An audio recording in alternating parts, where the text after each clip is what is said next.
Hello and welcome back to another 1000 PS Motovlog, this time with the Triumph Tiger Sport 800. A very, very interesting bike. It arrived a day later than the others, but it's made quite an impression. And tell me, just from the looks alone, do you think Triumph nailed it? How do you like the color? Personally, I think it's super sharp and looks really sporty, especially in this segment. It definitely has that sporty character. But rather than telling you more while standing still, let's get going and kick off the ride.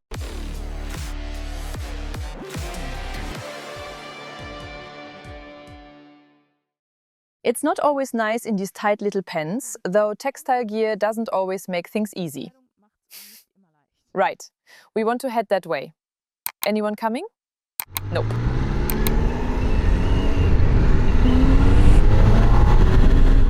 The sound kicks in straight away and it's instantly a joy. I have to say, this CP3 engine, which has been completely redesigned here, is based on the 660. If you want to know more about the technical details in general, make sure you watch Gregor's video. He was at the presentation and covered absolutely everything there is to know about this bike. And now, let's go for a spin and I'll share my impressions with you. What you always want to know, of course, is how's the pull? And I just need to find the right spot for that. Here we go, we've got one already. When you really open it up, the Tiger responds willingly with plenty of power. And yes, those 115 horsepower at 10,750 revs are more than enough, especially since it's actually quite light. We measured a weight of 217 kilos, even though I think the website says 214. But honestly, those 3 kilos more or less are nothing to be ashamed of. And I've got to say, the engine is a joy. It's lively, it's sporty, and in general, the Tiger, oh, there was a pothole, is definitely one of the sportier ones, just thanks to the ergonomics and the riding position. We've got quite a sharp steering angle, and yeah, it's also just the throttle response of that CP3 engine. It's something you've really got to try as a motorcyclist if you haven't yet. For me too, it was an experience packed with loads of fun and a huge grin under the helmet.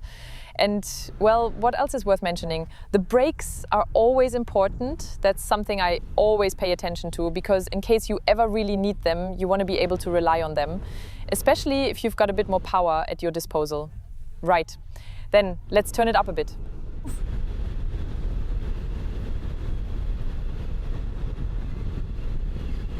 And now I'm gonna slam on the brakes. Bam! It takes hardly any time. Right, I need to shift down here first. There we go. Just a few seconds and the bike's stopped. I'm especially impressed with the rear brake. I had the chance to test it thoroughly yesterday and I'm really, really pleased with it. I often have these moments where I remind myself thoughtful, come on Amelie, use the rear brake a bit more, especially to bring some stability in. Like when you're taking a hairpin slowly, for example, it's super important. But often, unfortunately, the rear doesn't really do much. With Triumph though, here I'm using the rear brake now, Triumph has done a solid job. I feel safe with it, I feel good with it. As for the windscreen, that's always interesting for touring enthusiasts. It's super easy to adjust. You just use this black lever here and slide it up or down. I think the operation is really well thought out. But I've got to say, the windscreen itself doesn't offer an incredible amount of protection. I've got it set to the lowest position now simply because it's so warm and I need that airflow. But yeah, if you're someone who's going to be traveling a lot on the motorway or commuting regularly, it's not the best option. Some of you might have noticed the small but important change. We've switched our camera setup over to Insta. Up front, for the helmet shots or on the chest mount, we're now using the Insta Ace Pro 2. And at the back, for the 360 shots and to really capture both the scenery and the rider nicely, we've got the Insta 360 X5. I'd really like to hear what you think about it. Do you like the new setup?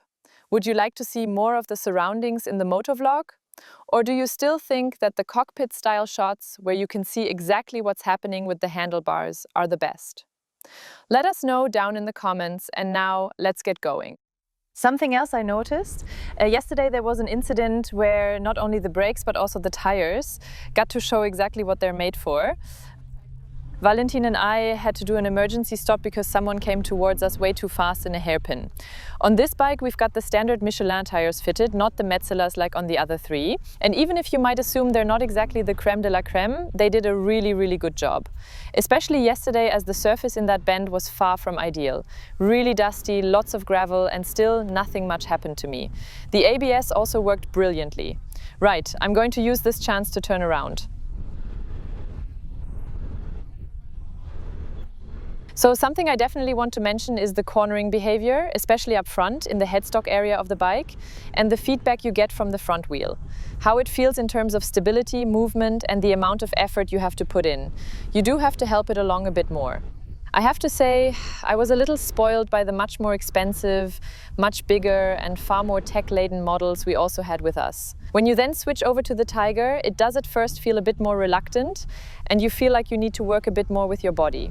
Give a little extra push with your hands to get it into the bend and keep it on line. It's not quite as silky smooth, but that's purely something you get used to. That's really the case with most things. I rode it for, I'd say, about 80% of the day yesterday, and once you've found your groove and got to know the bike a bit better, you and it just settle in together nicely, I think. Something that's always worth mentioning is the suspension. And here, from my personal point of view, I'd say it's set up a bit more on the sporty side, so a bit firmer.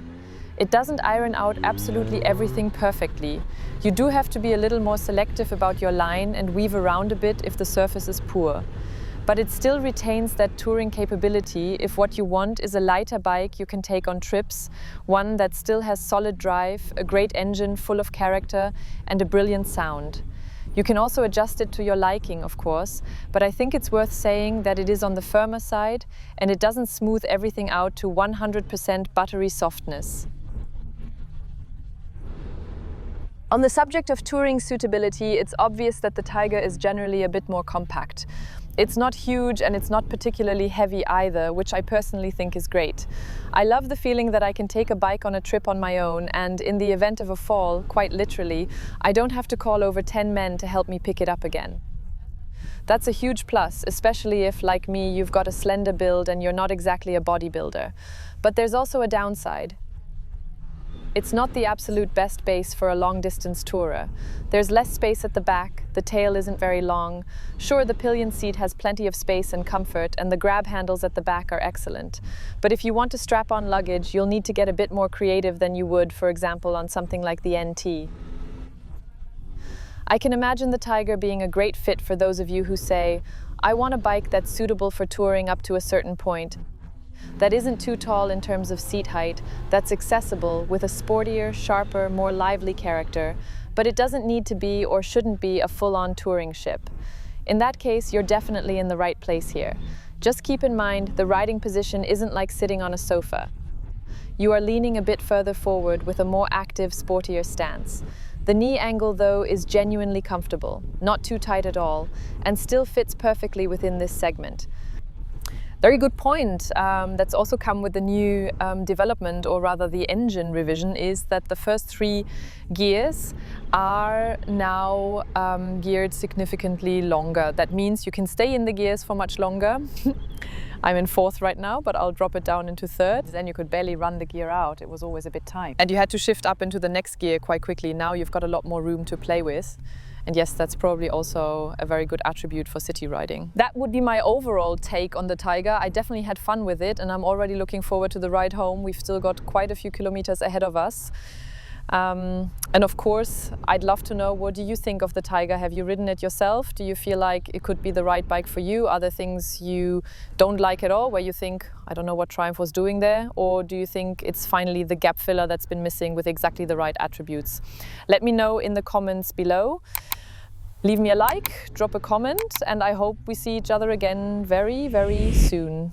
Bye bye and cheerio.